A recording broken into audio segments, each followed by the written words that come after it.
Hello, my friends. I am Damian T'ao. The clock strikes 1 in the morning.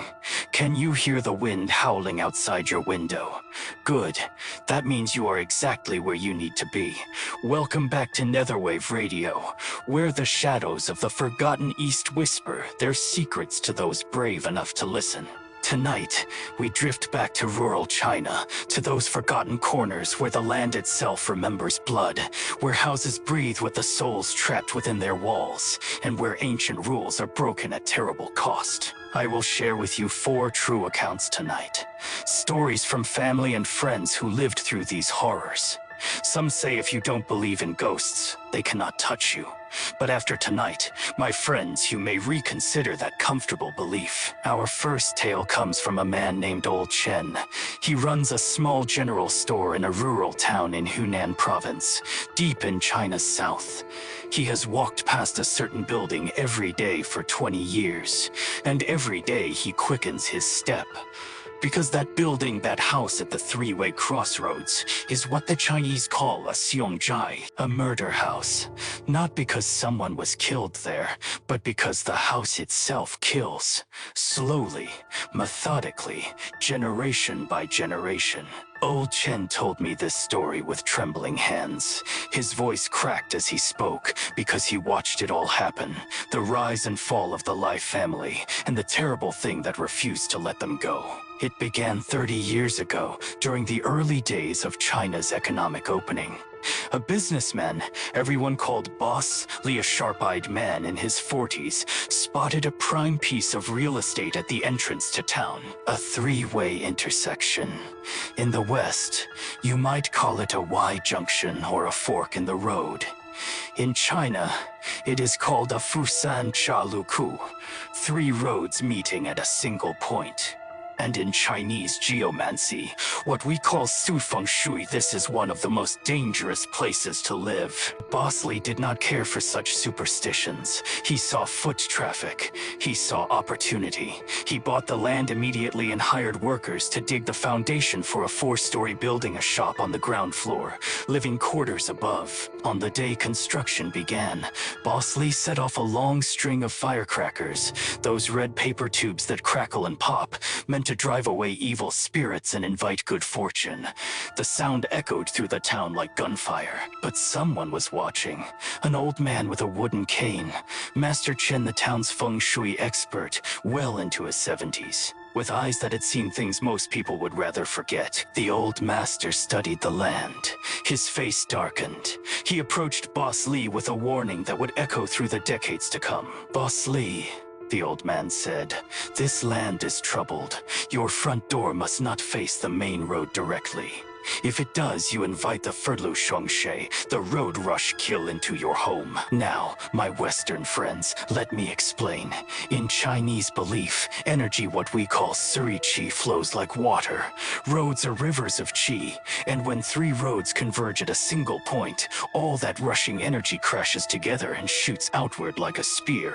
If your door faces this convergence point, that invisible spear strikes your home every moment of every day. The family inside will suffer accidents, illness, financial ruin, or worse. This is the Chong Sha, the killing force of the road." But Boss Lee was a modern man. He believed in business, not ghosts. He believed in profit, not prophecy. He laughed in the old master's face. "Old man," he sneered, "I think you're trying to scare me, so I'll pay for your services. I don't believe in that nonsense. Get out of my construction site." Master Chen sighed deeply. He turned to leave, but paused at the edge of the site. He looked back one final time, his voice heavy with sorrow. "Those who do not listen to the old will suffer before their eyes," he said. It is an ancient Chinese proverb. And then he was gone. Boss Lee ignored the warning completely. He built his house exactly as he planned, front door facing directly at the main road, positioned precisely at the point where all 3 streets converged. And for 20 years, nothing happened. The shop thrived. Customers came from all directions, down all 3 roads to buy goods from Boss Lee. He grew wealthy. He grew old. He grew proud of his decision to dismiss the superstitious old fool. 20 years of peace. 20 years of prosperity. Long enough for Boss Li's hair to turn white. Long enough for his body to weaken. Long enough for him to forget the warning entirely. Boss Li had 4 children, 2 sons and 2 daughters. The daughters married and moved away. The sons stayed to help run the family business. They were good boys, hardworking. The family was harmonious. A perfect Chinese success story. But Boss Li knew his time was coming. His health was failing, and he feared what would happen after he was gone. Not to himself, but to his house. His precious house that had made him rich. On what would be his final night, he summoned his 2 sons to his bedside. His voice was weak, but his eyes burned with fierce determination. The shop downstairs, he rasped. You will share it. Take turns. Neither of you may sell this house. Never. Do you understand? Never sell this house. His eyes grew cold, colder than they had ever been in life. He seized his eldest son's wrist with surprising strength and whispered his final words. Remember this. The house is forever ours. Even after I die, I will guard this house. I will never leave it. The sons nodded. They promised. What else could they do? It was their father's dying wish. They did not understand the weight of those words. They did not know that Boss Li meant them literally. Boss Li died that night. His funeral was grand. The whole town came to pay respects. After all, he was an important man, a successful man, a man who had built something from nothing. In Chinese tradition, white is the color of death and mourning. While Westerners wear black to funerals, we wear white, the color of bone, of ash, of the void between worlds. The Lai family was draped in white for 3 days. They burned paper money for him, what we call fuji qini, or spirit currency. In Chinese belief, the dead need money in the afterlife just as the living need it here. So we burn paper bills, paper houses, paper cars, paper servants, anything the deceased might need on the other side. Boss Li was buried on a hillside outside town. His grave was marked with a fine stone. His spirit tablet, a wooden plaque inscribed with his name and dates, was placed on the family altar in the living room of that house at the Crossroads. And for 3 days, all was quiet. The family grieved. The sons made plans to share the shop as their father had instructed. Everything seemed normal. But on the 3rd night after the burial, the night Chinese tradition calls the first return of the spirit, the eldest son's 10-year-old boy woke screaming. The boy, let us call him Little June, was inconsolable. His parents rushed to his room, turned on the lights, held him close. But he would not stop crying. Grandpa was here. He sobbed. He was standing by my bed, watching me. His eyes were so cold, Mama, so cold and angry. The parents exchanged glances. Just a nightmare, they told themselves. The boy missed his grandfather. He was processing grief in the way children do through dreams. They tucked him back in and returned to bed. The nightmares continued. Every night, little June woke screaming. Every night, he described the same thing. Grandpa standing motionless at the foot of his bed, staring at him with eyes like frozen wells. The eldest son's wife, Little June's mother, began to have dreams of her own.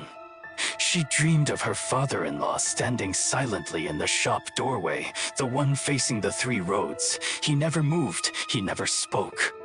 He simply watched. She began visiting the local temple, what we call a Susheng Huang Miao, a city god temple, where spirits of the dead are said to be judged and administered. She burned incense, prayed for protection, donated money to the monks. She even hired a Taoist priest to perform rituals for little Jun to call back his wandering soul, which she feared had been frightened loose from his body by the ghost of his grandfather. In Chinese belief, the soul can become detached from the body through great shock or fear, especially in children. The ritual to recall it is called Shu Jiao Hun Jiao, or calling the soul. The priest chants, rings bells, and calls the person's name to guide the soul back home. But nothing helped. The nightmares grew worse. Little June began waking in the middle of the night, not just screaming, but pointing at empty corners and crying out, "Go away, Grandpa. Please don't hurt me. Then one morning, the mother went to wake little June for school. She pulled back his blanket and froze. Around the boy's throat were 5 red marks, clear as day, the shape of a hand. Something had tried to strangle the child in his sleep. The fingerprints were unmistakable. 5 digits pressed deep into the flesh, leaving bruises that would take weeks to fade. This was no longer a nightmare. This was no longer grief manifesting as bad dreams. Something was in that house. Something that could touch. Something that could hurt. The news spread through the family like fire. Everyone gathered at the house. The eldest son was pale and shaking. The younger son demanded explanations. The daughters wept. It was then that the 2 brothers began to fight. Not over the ghost, but over the shop. The younger son wanted to sell the building and escape. The elder refused, bound by their father's dying command. Words became shoves. Shoves became punches. The family altar was knocked over, and Boss Lee's funeral portrait, a black and white photograph framed in glass, shattered on the floor. The room went silent. The temperature dropped. That sudden, unnatural cold that signals a presence from beyond. It was summer. The windows were closed, yet everyone's breath misted in the air. That night, little June's nightmare reached its peak. He dreamed his grandfather seized him by the throat and squeezed. He dreamed he could not breathe, could not scream, could not move. He awoke to find his parents prying his own hands from around his neck. The handprints were his own this time, but the terror in his eyes belonged to something older and darker. Word reached Old Master Chen, the Feng Shui expert who had warned Boss Lee 30 years before. He was in his 90s now, barely able to walk. But he came to the house on his own accord. The eldest son met him at the door. 20 years of pride crumbled in an instant. He fell to his knees before the old man and begged, "Master, please help us. Tell me what to do. I'll do anything, just save my son." The old master shook his head slowly. His voice was like dried leaves scraping stone. "I warned your father," he said. 30 years ago, I told him this house would drink blood. He did not listen. Now the Suzhulu Chong Sha has taken root, and your father's spirit has become its anchor. The eldest son trembled. "What do you mean, anchor? Your father swore to guard this house forever.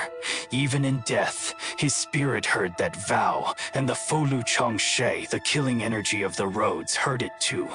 They are bound together now. The house, the curse, and your father's trapped soul. Then what can we do?"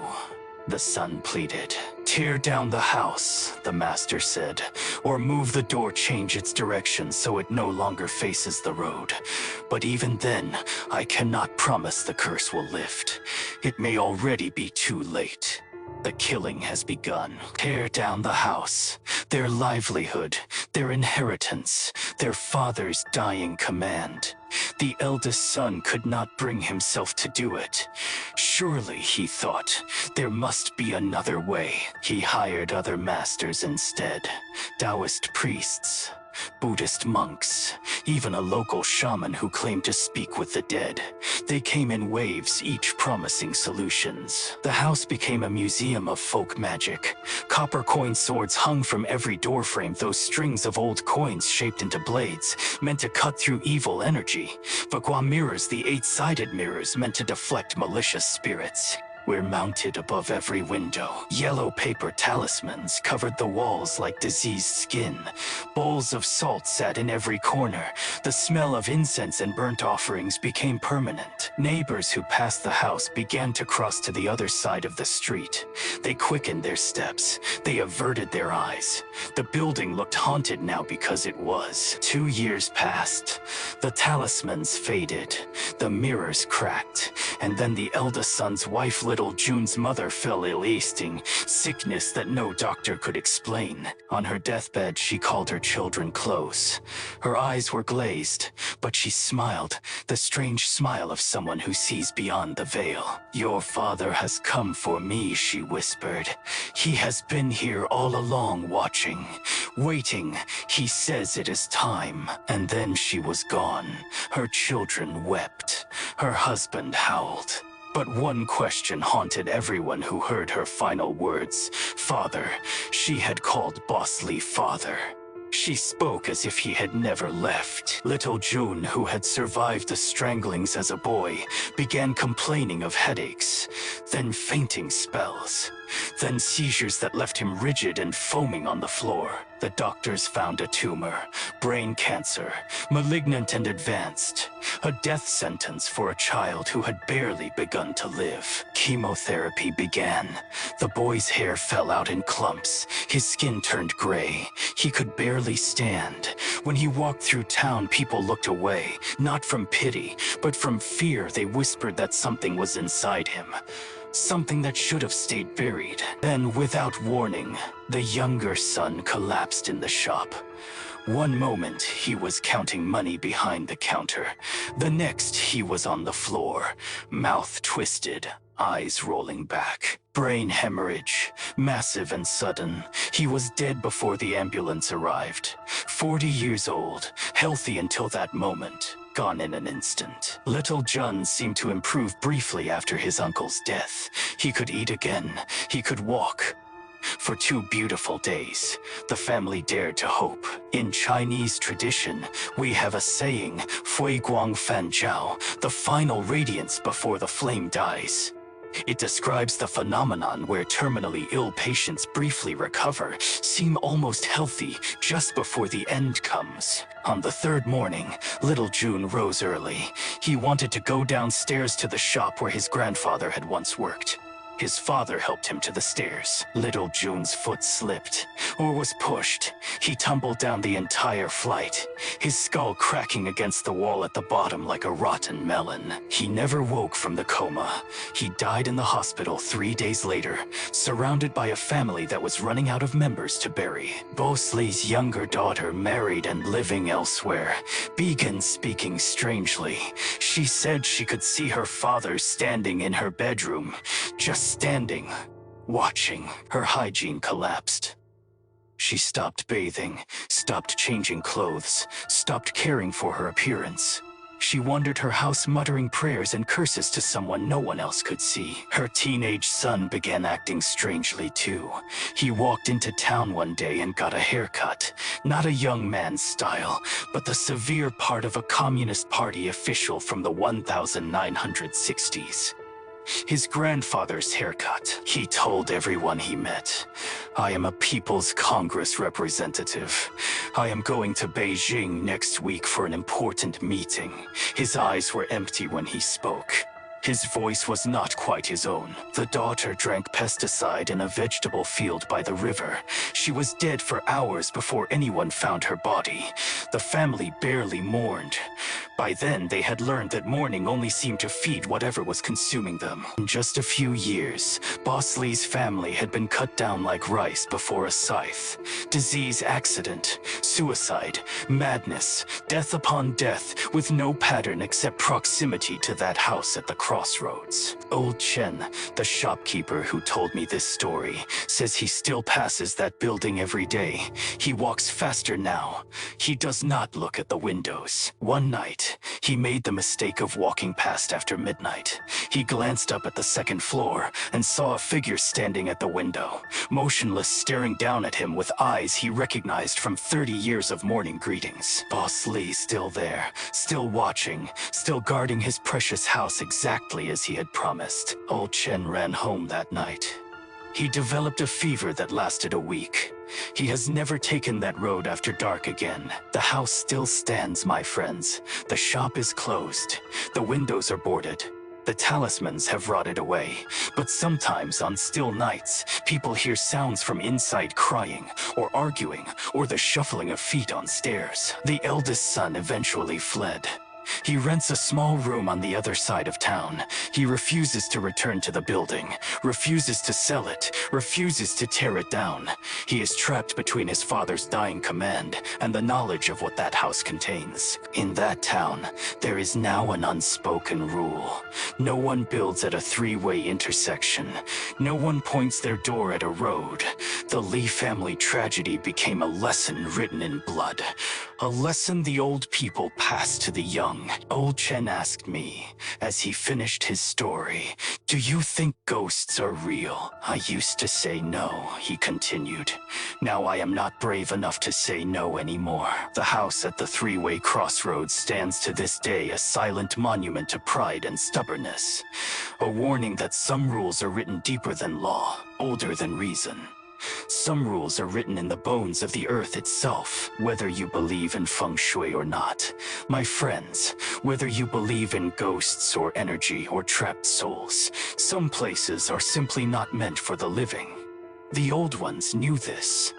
They paid attention to the whispers of the land. We have forgotten how to listen, and when we do not listen, the land reminds us in its own terrible way. That was the tale of the murder house at the three-way crossroads. But do not relax yet, my friends. The night is still young, and I have 3 more stories for you, each more disturbing than the last. Let us move now from the killing roads of the south to the frozen plains of the northeast to Manchuria, where winters last half the year and the veil between worlds grows thin as rice paper. Our second tale concerns a Shen Po spirit medium. In the West, you might call her a psychic or a channeler, but in rural China, the Shen Po is something older, something more primal. She is a bridge between the living and the dead. This story was shared with me by a young woman from Tailing, a city in Liaoning province, in China's frozen northeast. Let us call her Little Snow. She grew up in the countryside, where the old ways still hold power. Little Snow told me that in her village, the Shen Po was as common as the village doctor. When a child would not stop crying at night, you went to the Shen Po Di. When something went missing, you went to the Shen Po Du. When the dead needed to speak, the Shen Po lent them her voice. One summer, Little Snow returned home from school to visit her family. Her aunt, her mother's sister, gathered the neighbors together with an old cassette recorder and a single worn tape. "Listen to this," the aunt said, her voice trembling with something between fear and wonder. "I recorded it myself, at the Shen Po Su house." Little Snow pressed play. What came through the speakers made her blood turn to ice. A voice, young, female, broken with grief, wailing in the local dialect. But the voice was coming from a woman in her 70s. Little Snow fled the room. She could not bear to listen. But later, curiosity overcame fear, and she asked her aunt to explain. Her aunt had a niece, a young woman who had emigrated to America with her parents at 16. She was beautiful, ambitious, full of dreams. She fell in love with an American man. They were engaged to be married, but fate, as it so often does, had other plans. The young woman was diagnosed with leukemia, blood cancer. Her dreams of marriage, of a new life in America, crumbled like autumn leaves. When her fiancé learned of her illness, he abandoned her. He stayed in America while she returned to China for treatment that would ultimately fail. She died alone in a hospital bed, far from the country she had made her home. But here is where the story takes its strange turn. In her final weeks, the young woman's family had converted to Christianity. They had heard that faith could heal. They prayed over her. They baptized her. When she died, they buried her in the Christian tradition, not the Buddhist customs of her ancestors. The aunt could not stop thinking about her dead niece, so she sought out the most powerful Shen Po in the region, a woman who was said to channel the dead with terrifying accuracy. This Shen Po had rules. She only saw 10 visitors each morning. To guarantee a spot, you had to arrive the night before and wait through the darkness. She provided folding chairs for those who came to sleep on her porch. The aunt waited all night. When dawn broke, she was finally admitted to the Shen Po chamber, a small room thick with incense smoke, so dense it stung the eyes and caught in the throat. The Shen Po herself was a small woman in her 70s, chain-smoking cheap cigarettes between clients. Little Snow's aunt noticed this and wondered, why do all spirit mediums smoke so heavily? Perhaps the nicotine steadies their nerves. Perhaps the smoke helps them see what others cannot. The aunt handed over a slip of paper with her niece's name, birth date, and date of death. She said nothing else. She wanted to test the Shen Po to see if the spirit would reveal details only the dead could know. The Shen Po glanced at the paper. She closed her eyes. Her body began to tremble, first gently, then violently, like a leaf in a winter storm. When she opened her eyes again, they were different, younger. The wrinkled face remained, but something behind the eyes had changed, as if a younger woman were peering out through aged windows. And then the Shen Po spoke, but the voice was not hers. It was young, female, and it spoke in the accent of someone who had lived abroad. It said, "Auntie, is that you? Why didn't my mother come? Is she still in America?" The aunt nearly fainted. She had told the Shen Po nothing about America, nothing about the mother, nothing about the family situation. Yet the spirit knew. "Your mother is too far away," the aunt managed to say. "She sent me in her place. She wanted to know, are you at peace?" The spirit began to cry. The Shen Po aged body shook with sobs that belonged to a young woman. "I understand," the voice said. "I don't blame Mother. As long as they are well, I am satisfied." Then the spirit began to speak of her life details that only the dead woman could have known. She described leaving China at 16. She described meeting her fiancé. She named the specific hospital where she had been treated. She spoke of her fiancé's betrayal with quiet resignation. "When I got sick, he left me. I was alone. I thought we would be married. I thought I would have children. But fate had other plans." The aunt wept openly now. She asked the question that had haunted the family since the funeral. "Are you suffering? In the afterlife, are you at peace?" The spirit, his crying intensified. The Shen Po body convulsed with grief that was not her own. "Auntie," the voice wailed, "I am suffering terribly. You cannot imagine how much I suffer." "Why?" the aunt demanded.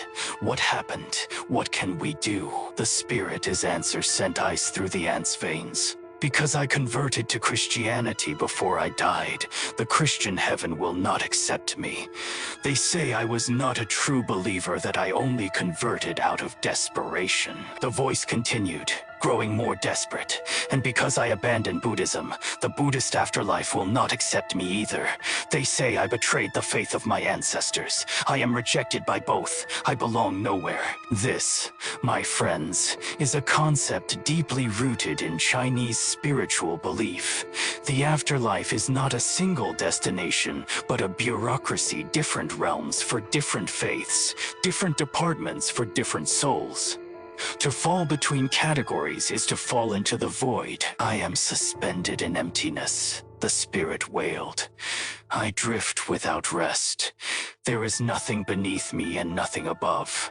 I have been floating since my death, waiting for someone to claim me." The aunt asked what could be done. The spirit's answer was immediate. "My parents must make offerings to me again. They must burn spirit money, burn paper clothes, burn paper food. They must return to the old ways.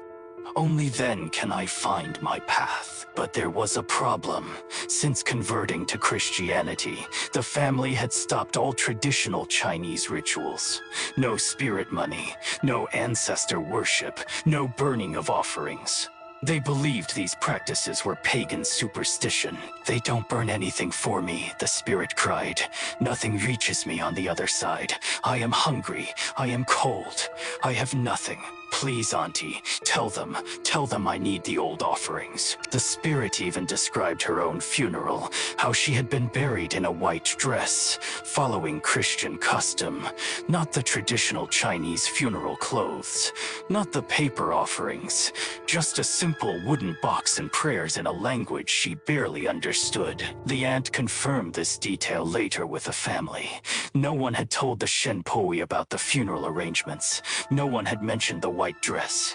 Yet the spirit knew. After what felt like hours, the Shen Po body suddenly went limp. Her eyes rolled back, then forward again.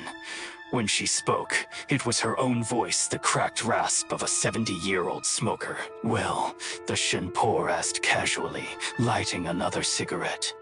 "How did it go? What did she tell you?" The aunt realized the Su Shen Po remembered nothing. During the possession, her consciousness had stepped aside completely. She was merely a vessel, an empty house for spirits to inhabit. The Shen Po nodded when the aunt finished. "That poor child," she said, "caught between faiths. You must perform the traditional rituals for her. Burn the offerings. Give her what she needs. Otherwise, she will drift forever." The aunt returned home shaken to her core. She contacted the family in America. At first they refused. They were Christians now. Burning paper money was against their faith. But the aunt played them the recording. The voice of their dead daughter speaking through a stranger's mouth, begging for offerings, describing details only she could know. The parents broke down. They arranged for a Buddhist temple ceremony. Paper money was burned. Paper clothes, paper food, paper jewelry, all went up in flames, sending smoke and offerings to the realm of the dead. Weeks later, the aunt visited the Shen Po again. This time, when the spirit came, her voice was calmer, peaceful, even. "I received everything," the spirit said. "Thank you, Auntie. I am no longer drifting. I have found a place I can rest now." And then the spirit was gone. The Shen Po slumped in her chair, and when she woke, she confirmed the young woman's soul had moved on. She would not come again. Little Snow told me she listened to that recording many times afterward. The voice was unmistakably young, nothing like the elderly Shen Po. The grief was raw and real. The details were impossible to fake. She asked me, was it real? Was my cousin's spirit actually speaking through that old woman? Or was it something else? Some trick of psychology? Some collective delusion? I cannot answer that question, my friends. I can only tell you what was reported. The Shen Puti knew things she could not have known. The voice was not her voice. And afterward, the family found peace. Perhaps some things do not require explanation. Perhaps some doors once opened should simply be acknowledged and left alone. Little Snow's aunt still keeps that cassette tape. She plays it sometimes for relatives who doubt, and every time the voice of the dead woman speaks again, you sad and impossibly present. That was the tale of the spirit medium and the lost soul. A story about what happens when we abandon the rituals that guide the dead, and how even those trapped between faiths can find their way home, if the living remember to help them. Now we come to our third tale, a story of deliberate malice, of a curse buried beneath a family's home, and of the knocking that came from under the floor every night at midnight. This story comes from my own distant family, a cousin who wishes to remain nameless.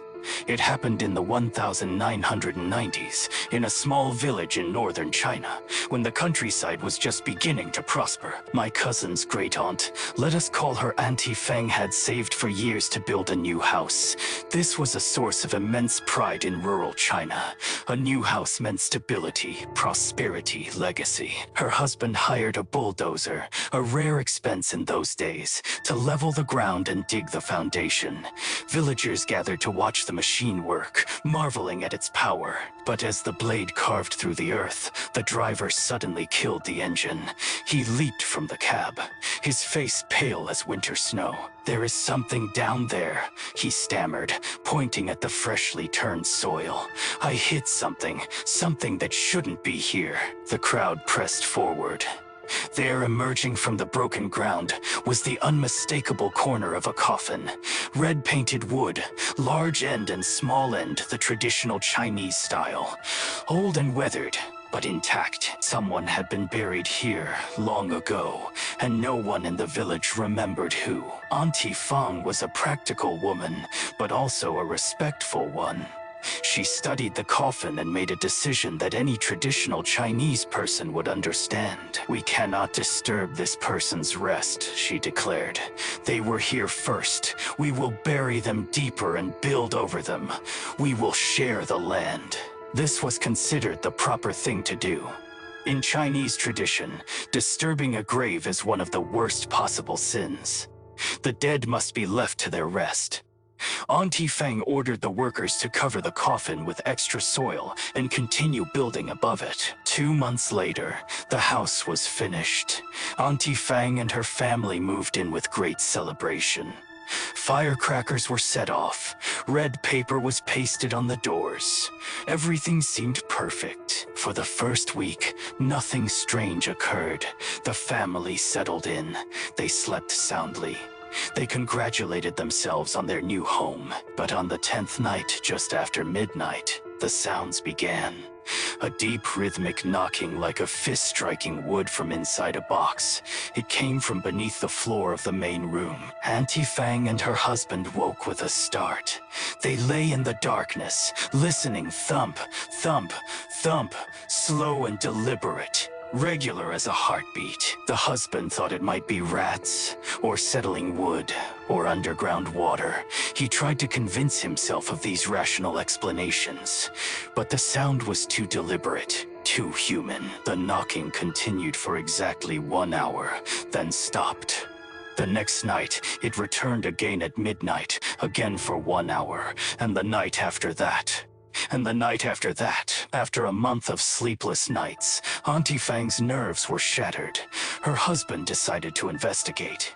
One night, they stayed awake, waiting in the main room with flashlights. At midnight, the knocking began, but this time, something else accompanied it. Footsteps, soft, shuffling footsteps, crossing the floor of the room they were sitting in. But there was no one there. Auntie Fang whispered, "It is walking toward us." They fled the room. They did not sleep that night. In the morning, the husband announced he was going to find someone who could explain what was happening, someone who understood these things. He went to my cousin's grandfather, a respected elder in the family who had experience with such matters. The grandfather was a veteran, a former soldier who had fought bandits in his youth. He was not a superstitious man, but he understood the old ways. Grandfather listened to the story in silence. When the husband finished, the old man rose and retrieved a wooden chest from a locked cabinet, a chest that had not been opened in decades. "I will come tonight," Grandfather said. "I will see this for myself." That evening, Grandfather arrived at the new house with his chest. He was given the western bedroom directly above where the coffin had been discovered and reburied. The family ate a nervous dinner, making small talk that fooled no one. As midnight approached, they gathered in the main room waiting. At 5 minutes to midnight, the knocking began earlier than usual. Grandfather sat up straight, his eyes sharp. Then came the footsteps. But this time they were not in the main room. They were in the western bedroom, Grandfather's room, and they were moving toward the door. Grandfather shot to his feet, moving faster than his age should have allowed. He burst through the door into the western room, flashlight blazing. The family rushed in behind him, their own lights sweeping the room. Nothing. The room was empty. The window was closed and locked. But the footsteps had been real. They had all heard them. Grandfather asked sharply, "Where exactly was the coffin found? Where did you bury it again?" The husband pointed at the floor of the western bedroom. "Right here. We covered it and built over it, just as my wife ordered." Grandfather shook his head slowly. "No," he said. "No, that is not where it is now." "The sounds come from the main room," he continued. "Beneath the floor of the hall, not here. Someone moved the coffin." A chill went through the room. Auntie Fang gripped her husband's arm. "That is impossible," she said. "We watched them bury it here. We watched the foundation being poured." Grandfather's voice was grim. "Somebody moved it while you weren't watching. Someone with access to your construction site. Someone who wanted to do your family harm. In Chinese folk belief, placing a coffin beneath the central room of a house, the heart of the home, is a powerful curse. It brings death, madness, and misfortune to everyone who lives above it. It was not an accident. It was deliberate sabotage. But who would do such a thing? The husband demanded. We have no enemies. We have done nothing wrong. Grandfather said, think. Who worked on your construction? Who might have held a grudge? Envy can turn neighbors into enemies. The family would never discover the culprit, though they had their suspicions. A neighbor whose own house was smaller, a worker who had been underpaid, a relative who felt slighted at a wedding. But grandfather had not come to solve a crime. He had come to solve a haunting. From his chest, he drew a long blade wrapped in red cloth, the red of protection, of life, of banishment of evil. This blade saw blood in the bandit wars, grandfather said. It took lives to protect the innocent. Such weapons carry power. They can ward off that which is not of this world. He instructed them to hang the sword in the center of the main room, the place directly above where the coffin now lay. The blade would act as a seal, pinning down whatever was trying to rise. The proper solution would be to tear up the floor and remove the coffin, grandfather admitted. But that would anger the spirit further. The damage is done. We can only contain it now. That night, they waited again. Midnight came, and for the first time in weeks, silence. No knocking, no footsteps, nothing but the wind outside and the beating of their own relieved hearts. The sword has hung in that house for over 20 years now. The knocking has never returned. Whatever lies beneath the floor, whoever is in that coffin has been held at bay by the power of a weapon that once killed in the name of justice. My cousin told me that grandfather later explained his theory. Someone in that village wanted your aunt to suffer, he said. They knew the old ways, the dark ways. They moved the coffin deliberately, positioning it to bring maximum harm. In the old days, grandfather continued, such curses could wipe out entire families. Disease, madness, suicide, accidents, one by one, the household would fall. By the time you realized what was happening, it was too late. Grandfather's message was clear. The sword saved them, but it was not the metal itself that held power, it was the history. A blade that had killed for righteousness carried the authority to command the restless dead. Walk upright and you need not fear shadows, he told my cousin. If your conscience is clear, nothing from the darkness can harm you, but always respect the dead. Always respect the old rules. They exist for a reason. That was the tale of the coffin under the floor, a reminder that not all curses come from the spirit world. Some are placed by the living, using knowledge that should have been forgotten long ago. And now, my friends, we come to our final tale, the most disturbing of all. A story of sudden death, of burning flesh, and of the beings who come to collect the souls of the dead. In Chinese mythology, there are two figures who appear at the moment of death, not to harm the dying, but to escort them to the underworld.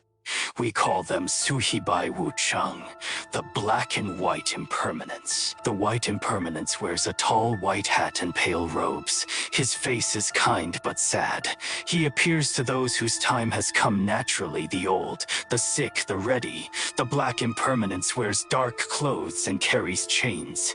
His face is stern. He comes for those taken suddenly by violence, by accident, by fate's cruel hand. Most people never see them, but some do. This is the story of a man who watched them come for his son-in-law and lived to tell the tale. This story comes from a young man I will call Little Lee. He lives in Tiling, in the suburbs of that frozen northeastern city.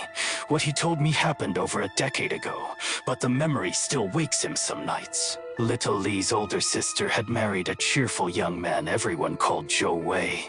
Zhou Wei was the kind of person who made friends easily warm, generous, always ready with a joke or a skewer of grilled meat. The newlyweds bought a small house directly across the street from Little Lee's family home. This way, the families could look after each other. In the evenings, Zhou Wei would bring his portable grill to Little Lee's doorstep, cooking meat and drinking beer with his father-in-law late into the night. Little Lee loved those evenings. The smell of charcoal and spices, the sound of laughter, the warmth of family gathered under the stars. He did not know those nights were numbered. Zhou Wei's sister ran a barbecue stall in the town square. Business was good, but she could manage alone most nights. So Zhou Wei found additional work driving long-haul trucks delivering goods across the frozen northern highways. The pay was good. The hours were brutal. Zhou Wei would be gone for days at a time, sleeping in shifts with 3 other drivers who shared the cab.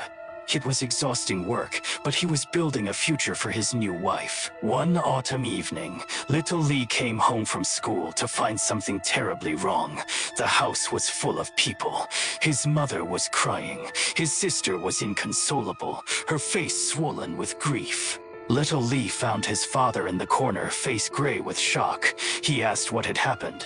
Though part of him already knew, his father's answer confirmed his worst fears. Zhou Wei was in an accident. His father said, the truck crashed. There was a fire. The details emerged slowly, each one worse than the last. Zhou Wei had been asleep in the passenger seat when the night driver, exhausted from too many hours on the road, lost control on a curve. The truck collided head-on with an oil tanker coming the other direction. The impact ruptured the tanker. Oil sprayed across the wreckage. A spark, perhaps from the crushed metal, perhaps from the electrical system, ignited the fuel. In seconds, both vehicles were engulfed in flames. The other 3 drivers escaped. The impact had jolted them awake, and they scrambled out through broken windows before the fire spread. But Zhou Wei, knocked unconscious by the collision, never woke up. He was trapped in the burning cab. Little Li's voice broke when he told me this part. His brother-in-law, that laughing, generous man who grilled meat and told jokes, burned alive while his co-workers watched, unable to save him. When the fire was finally extinguished, what remained of Zhou Wei was barely recognizable. The body was identified by scraps of clothing and personal effects that had somehow survived the inferno. Little Li's sister collapsed when she saw what was left of her husband. She had to be sedated. The funeral was arranged quickly. There was no choice but cremation. The body was too damaged for anything else. The ashes were placed in an urn and taken back to Zhou Wei's hometown for burial. The funeral rites were performed. Paper money was burned. Prayers were said, and the family tried to begin the impossible process of moving forward. 1 week passed. 7 days, the time required for the first major ritual of the dead.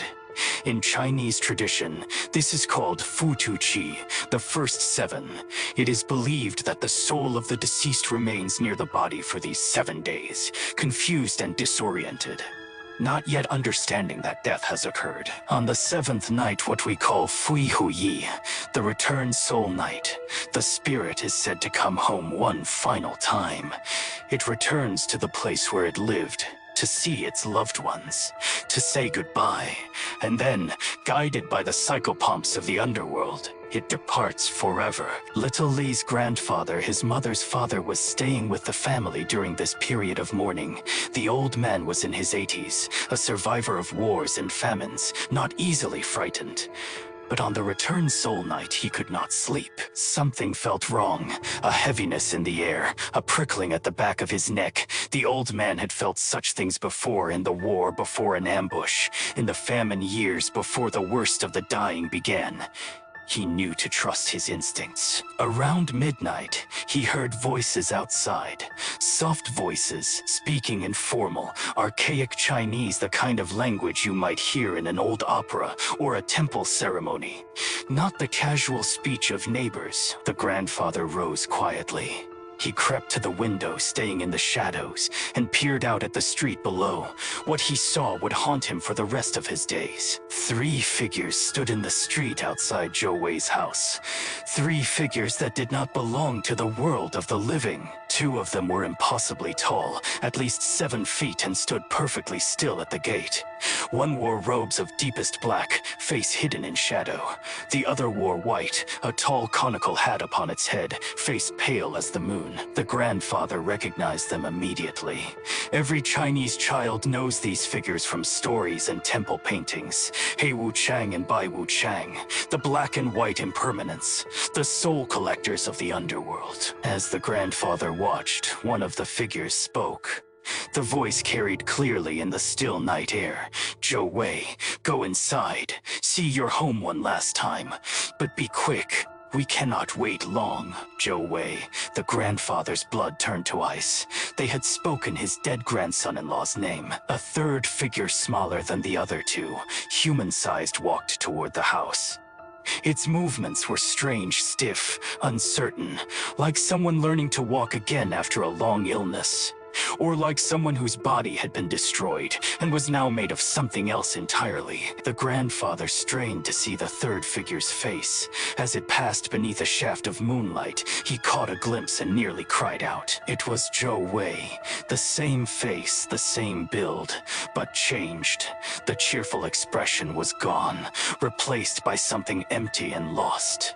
He moved like a puppet whose strings were being pulled by invisible hands. The spirit entered the house through the front door, though the grandfather knew for certain that door was locked.